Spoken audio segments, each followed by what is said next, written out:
Hello everyone, welcome back to SS Classes. My name is Shaista Parveen and you are watching SS Classes. So my all dear student, today I will discuss the new topic of chapter number 7, class 7 ICSE board. The name of chapter is Air and its constitute. This is a part 4. ये हमारा part 4 है video का। इससे पहले की video को अगर आपने नहीं देखा है तो पहले जाकर उसे देख लीजिए, जिसमें हमने एयर पॉल्यूशन को डिस्कस किया था और कौन कौन से टॉपिक हमारे एयर पॉल्यूशन में आते हैं, ये सारी चीज़ें हम लोगों ने उसमें देखी थी। So before I starting the video, I telling you, if you are new to my channel, तो do subscribe my channel, also press the bell icon, so you are not missing all my upcoming videos. तो आप miss नहीं कर पाओगे, ठीक है। तो जल्दी से आप लोग अगर नए चैनल पे हो तो जल्दी सब्सक्राइब कर दीजिए और चैनल को हमारे और इस चैनल के साथ जुड़ जाइए, क्योंकि जितनी भी ICSE बोर्ड के क्लासेस हैं उनकी वीडियो आपको इस क्लासेस में मिलती रहेंगी और नोट्स के साथ प्रोवाइड की जा रही हैं। तो मेरा पढ़ाने का लक्ष्य बस इतना है कि आप लोग तक, ठीक है, अगर मुझे कोई चीज़ समझ में आ रही है, मुझे कुछ गेन हो रहा है तो मैं वो आप लोग तक पहुंचाऊं। अब आप लोग इसे अपने प्यार से, अपनी जो है लाइक से मुझे बता सकते हैं कि हाँ मैम, हम लोग आपके साथ हैं, आपके साथ कोऑपरेटिव एक एक्शन प्ले कर सकते हैं, एक रोल प्ले कर सकते हैं। तो चलिए बच्चों, आज का वीडियो हम लोग बिना टाइम वेस्ट किए स्टार्ट करते हैं, ठीक है। तो this is a topic of acid rain. So acid rain क्या होती है? तो नॉर्मली जो रेन वाटर होता है ना, वो जो हमारे अर्थ पे बारिश होती है ना, वो हल्की सी जो है एसिडिक होती है। पहले आप लोग को एक सुनिए बात को कि जो भी बारिश होती है हमारे इन्वायरमेंट में, जो भी हमारे नेचर में बारिश होती है, ठीक है, जो भी पानी बरसता है वो थोड़ा सा एसिडिक होता है। थोड़ा सा एसिडिक होता है मतलब उस पर जो है हमारे इन्वायरमेंट पे उस एसिडिक पानी का कोई इफ़ेक्ट, कोई बुरा इफ़ेक्ट या इम्पैक्ट नहीं पड़ता, ठीक है। थोड़े से एसिडिक होने की वजह से उस पर कोई इम्पैक्ट नहीं पड़ता। जैसा कि आप इसमें दिया गया है कि normal rain water is always slightly acidic because carbon dioxide present in atmosphere, ठीक है। सो क्योंकि हमारे एटमोसफियर में कार्बन डाइऑक्साइड गैस प्रेजेंट है, जिसके वजह से हमारा जो है नॉर्मल रेन वाटर जो है वो थोड़ा सा हल्का सा एसिडिक होता है। और ये इसमें और भी चीज़ें डिज़ोल्व हो जाती हैं, ये जो कार्बन डाइऑक्साइड है वो डिज़ोल्व हो जाती है पानी में और मिलकर बना लेती है कार्बोनिक एसिड, ठीक है। ये वाला जो हमारा H2O है, यानी कि हमारा जो वाटर है, वो कार्बन डाइऑक्साइड के साथ मिलकर के क्या बना लेता है? कार्बोनिक एसिड बना लेता है। सो नॉर्मल एसिडिटी जो होती है रेन वाटर की, वो होती है लगभग 5.6 एसिडिटी होती है, ठीक है, जिससे हमारे इन्वायरमेंट में कोई बुरा इम्पैक्ट नहीं पड़ रहा है।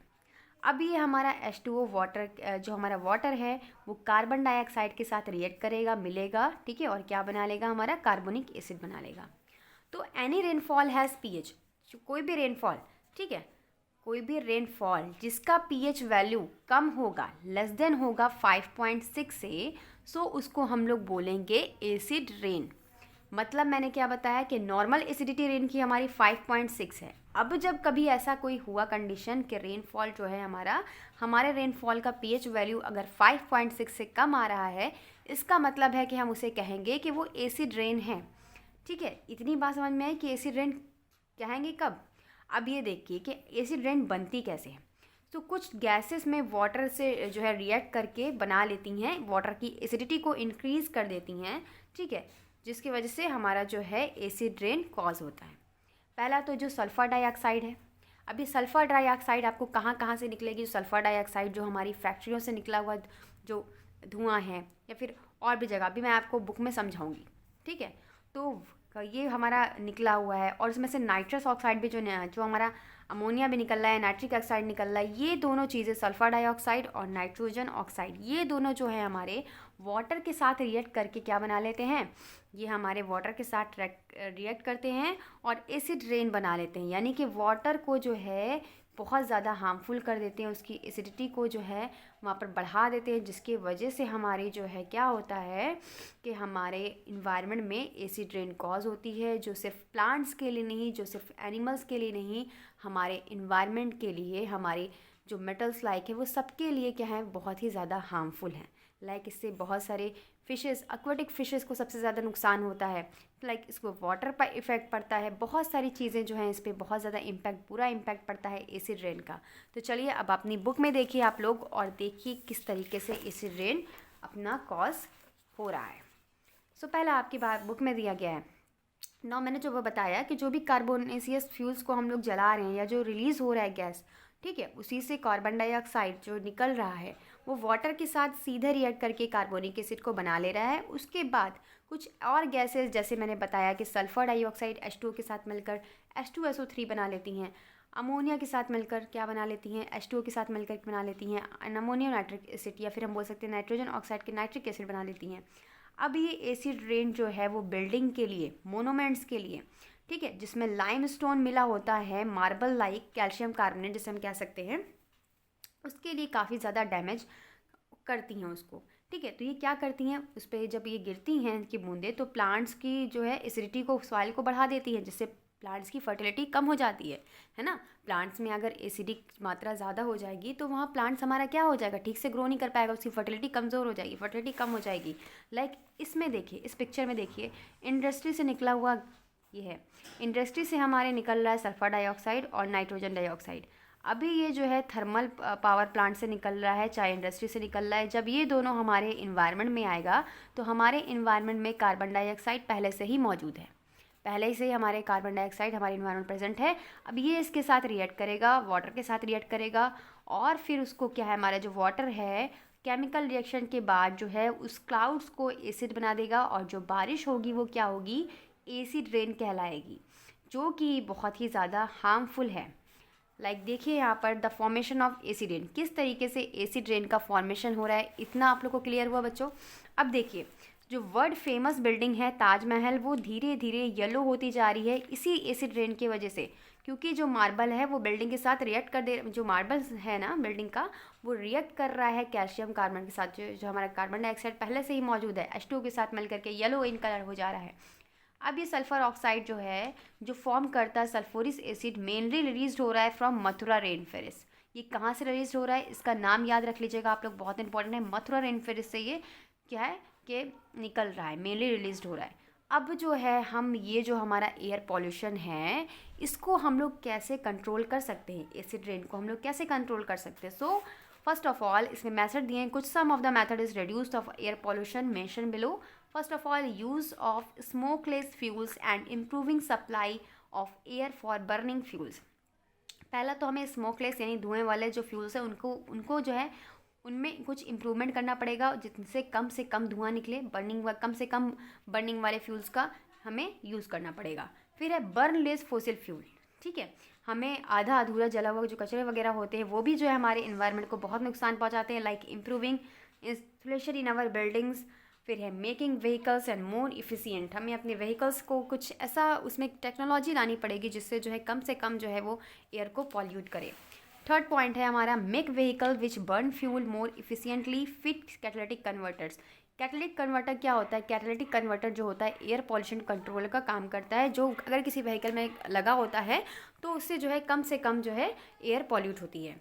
फिर है हमारा बर्नलेस कोल एंड ऑयल, हमें जो है बर्नलेस जो भी ऐसा जो है कोल या ऑयल यूज़ करना चाहिए, मान लीजिए, ठीक है, कम से कम हमें जो है कोल और ऑयल का यूज़ करना है, ताकि जो है वो हमारे इन्वायरमेंट में मिल करके उसको गंदा ना करे, इम्प्योर ना करे हमारे एयर को। फिर है remove sulphur dioxide from waste gases, जो भी हमारे इंडस्ट्री से निकल रही हैं सल्फर डाइऑक्साइड है या और भी वेस्टेज गैसेस हैं जो भी, उनको रिमूव करना है हमें। फिर है adjust engine so that nitrogen oxide do not form, हमें कोई ऐसा इंजन टाइप का लगाना होगा जिसमें से नाइट्रोजन ऑक्साइड जो है बन ना पाए। फिर है reduce use to chlorofluorocarbon by substituting it is other substances, हमें क्लोरोफ्लोरोकार्बन का यूज़ कम करना होगा ताकि वो किसी और सब्सटेंसेस के साथ मिलकर हार्मफुल इम्पैक्ट ना कॉज करे। तो इतनी सारी बातें थी हमारी एसिड रेन के बारे में, है ना, और इससे रिलेटेड ये सारी चीज़ें आप लोगों ने देखी। अब ये वर्कशीट आप लोग खुद सॉल्व करोगे, क्योंकि मैंने पढ़ा दिया, आप लोग खुद ये सॉल्व करके मुझे भेजोगे पिक्चर, ओके। पिक्चर नहीं तो कमेंट में ज़रूर आंसर भेज सकते हो। फिर देखो यहाँ पर क्या आ गया, ठीक है, चलो। एयर कंटेन जो है all the vital gases which is one from the other important for us. These gases are important for stable working of ecosystem. The significance of components of air given below. तो हमारी जो air है उसमें बहुत सारी vital gases मौजूद हैं जो क्या हैं, एक इम्पॉर्टेंट यूज़ रखती हैं अपना। ये गैसेस जो होती हैं इम्पॉर्टेंट होती हैं कुछ स्टेबल लाइफ के लिए, हमारे वर्किंग इकोसिस्टम के काम करने के लिए। अब ये सिग्निफिकेंस जो होता है इसका, जो भी काम है कंपोनेंट का, वो कहाँ कहाँ दिया है, क्या क्या दिया है, इसका चलिए देखते हैं। पहला कॉन्स्टिट्यूएंट है हमारा एयर का नाइट्रोजन। नाइट्रोजन का सिग्निफिकेंस क्या है, क्या फ़ायदा है? It is an important constituent of plant proteins and animal proteins. ये प्रोटीन्स के बनने के लिए काफ़ी ज़्यादा जो है यूज़फुल है, लाइक चाहे वो प्लांट्स में हो चाहे वो एनिमल में हो। It dilute the effect of oxygen in air and slow down the rate of combustion and respiration. ये क्या करती है, डाइल्यूट, घुल जाती है, मिल जाती है और इफेक्ट करती है ऑक्सीजन एयर को एंड स्लो डाउन कर देती है कंबस्टन को, रेस्पिरेशन को, है ना। फिर है हमारा it give extremely low temperature and hence is used hospital to preserve body parts. इसको हम लोग बहुत लो टेम्परेचर में भी रख सकते हैं, इस वजह से नाइट्रोजन का यूज़ जो है बहुत सारे प्रिजर्वेशन में, लाइक बॉडी पार्ट्स को रखने के लिए किया जाता है हॉस्पिटल वगैरह में। अब बात करते हैं ऑक्सीजन की। तो ऑक्सीजन जो है वो हमें पता है क्या है, हमारी लाइफ सपोर्टिंग गैस है। Help in respiration of living organism, जितने भी लिविंग ऑर्गेनिज्म हैं उनके लिए ये जो है क्या करती है, रिस्पिरेशन का काम करती है, ठीक है। फिर है कार्बन डाइऑक्साइड, और ये हमेशा, और हमें पता है ऑक्सीजन का एक और काम क्या है कि बिना ऑक्सीजन के हम कोई भी फ्यूल जला नहीं सकते, है ना, उसमें ऑक्सीजन का रहना ज़रूरी है। ये हम लोगों ने एक्सपेरिमेंट करके देख भी लिया था। फिर है हमारा कार्बन डाइऑक्साइड। कार्बन डाइऑक्साइड जो है वो फोटोसिंथेसिस के प्रोसेस के लिए काफ़ी ज़्यादा यूज़फुल है, लाइक प्लांट्स के लिए। वाटर वेपर की बात करें तो जो है ये मॉइस्चर जो है प्रोवाइड करता है प्लांट्स को, एनिमल्स को ग्रोथ के लिए, और ये प्ले करता है इंपॉर्टेंट रोल वाटर साइकिल में, ठीक है। फिर है हेल्प इन प्रिवेंटिंग डेसिकेशन, और ये जो है डेसिकेशन से भी प्लांट्स को जो है बचाता है, ठीक है। जो पत्ते जो है क्या होते हैं, सूख जाते हैं, उससे भी बचाता है। फिर है इनर्ट गैसेस। इनर्ट गैसेस का भी बहुत ज़्यादा रोल है। हीलियम लाइक जो है हमारी फॉरकास्टिंग बैलून, जो गैस वाले बैलून होते हैं उनमें भरी जाती है, ठीक है। और आर्गन एंड जेनॉन जो है उनका इलेक्ट्रिक लैंप में यूज़ किया जाता है, जैसा कि प्रीवियस क्लास में हम लोगों ने देख लिया है। रेडॉन को हम लोग ट्रीटमेंट में यूज़ करते हैं, as a treatment of cancer में यूज़ करते हैं, ये भी हम लोगों ने देख लिया था। जो भी डस्ट पार्टिकल है वो कंडेंसेशन का काम करते हैं वाटर वेपर का, जिससे क्या बनता है, क्लाउड्स बनता है। तो हमारे इन्वायरमेंट में जो भी कॉन्स्टिट्यूएंट है एयर के, वो कितने ज़्यादा इंपॉर्टेंट है, लाइक आप देख रहे हो, है ना। So all the component are keeps their constant chemical proportion of various cycle, nitrogen cycle, carbon di cycle और ऑक्सीजन साइकिल। ये सारे कंपोनेंट जो हैं वो एक कांस्टेंट केमिकल प्रोपोर्शन में अगर मिल जाते हैं तो बहुत सारी साइकिल जो है बन जाती हैं, like nitrogen cycle, carbon dioxide cycle, oxygen cycle. ये अभी आप आगे की क्लास में देखोगे। अब बात करते हैं, कुछ कंपोनेंट्स यहाँ पर दिए हैं, addition to air and removal from air, किस तरीके से ये होते हैं। पहला हमारा नाइट्रोजन है। नाइट्रोजन में आप लोगों को पता है जब एयर में होती है तो ये सॉइल बैक्टीरिया का फॉर्मेशन करती है, जो डिकम्पोज करता है ऑर्गेनिक नाइट्रोजन कंपाउंड को नाइट्रोजन में। और ये डिकम्पोजिशन जो होता है कुछ केमिकल कंपाउंड्स के रिलीज़ होने से होता है। नाइट्रोजन में कुछ कंपाउंड जो है रिलीज़ होते हैं जिसकी वजह से ये केमिकल बनता है। फिर जो है फॉर्मेशन होता है नाइट्रोजनस कंपाउंड का, जो बाइंड करते हैं नाइट्रोजन के साथ। अब हम रिमूवल की बात करें तो इसमें से क्या निकल रहा है, तो देखिए, leguminous plants take nitrogen and convert into plant protein. Leguminous plants जो होते हैं, अभी आप हायर क्लास में पढ़ोगे कि लेग्यूमिनस प्लांट्स क्या होते हैं। लेग्यूमिनस प्लांट्स में क्या होता है कि ये जो है नाइट्रोजन लेते हैं और उसको कन्वर्ट करते हैं प्लांट्स के प्रोटीन्स में। तो इस तरीके से नाइट्रोजन हेल्पफुल हुई। और nitrogen form nitric oxide during thunder storm and lightning, ठीक है। थंडर स्टॉर्म के दौरान जो है बिजली कड़कती है, उसके दौरान जो है लाइटनिंग कॉज कौन करता है, नाइट्रिक ऑक्साइड होती है। फिर है ऑक्सीजन। ऑक्सीजन जो है वो plant release oxygen during process of photosynthesis, हमारा जो एडिशन एयर। तो ये कैसे बन रही है भाई, प्लांट जो है वो रिलीज़ करते हैं ऑक्सीजन ड्यूरिंग द फोटोसिंथेसिस, ये तो सबको पता है। और फिर इसमें से क्या, कौन सी रिमूव हो रही है, सो लिविंग ऑर्गेनिज्म यूज़ करते हैं ऑक्सीजन का रिस्पिरेशन के लिए। देन हमारा अगला कॉम्पोनेंट है लास्ट वाला, कार्बन डाइऑक्साइड। कार्बन डाइऑक्साइड जो है इसमें एडिशन एयर क्या हो रहा है, रिलीज़ हो रहा है व्हेन फ्यूल्स आर बर्न। जब हम किसी फ्यूल्स को जला रहे हैं तो वहाँ से वो निकलेगी। Release when living organism respire, जब लिविंग ऑर्गेनिज्म रिस्पायर करेंगे तो भी ये निकलेगी, लाइक हम लोग भी इसमें आगे फर्मेंटेशन प्रोसेस में यूज़ होती है। Removal from air, all things need oxygen for burning, जितनी भी चीज़ें हैं उनको ऑक्सीजन चाहिए जलने के लिए। ऑक्साइड जो होंगे वो फॉर्म होंगे द हेल्प ऑफ ऑक्सीजन। हम प्लांट्स ले लें और उस प्रोसेस ऑफ फोटोसिंथेसिस करवाएं तो उसमें फॉर्मेशन होगा कार्बोनियस का और बाइकार्बोनेट का, जो क्या होगा, सिटिंग ऑफ वाटर, जो हमारे लाइफ के लिए क्या है, इम्पॉर्टेंट है। तो ये सारे जो हमने वीडियो में डिस्कस किया, आज के वीडियो में ये लास्ट टॉपिक था। ये चैप्टर हमारा फिनिश हुआ, 4th पार्ट तक ही हमारा चैप्टर पूरा फिनिश हो गया है। तो चलिए जल्दी से मेरे चैनल को सब्सक्राइब कर दीजिए और लाइक कर कि घंटी को बजा दीजिए। Thank you, keep watching.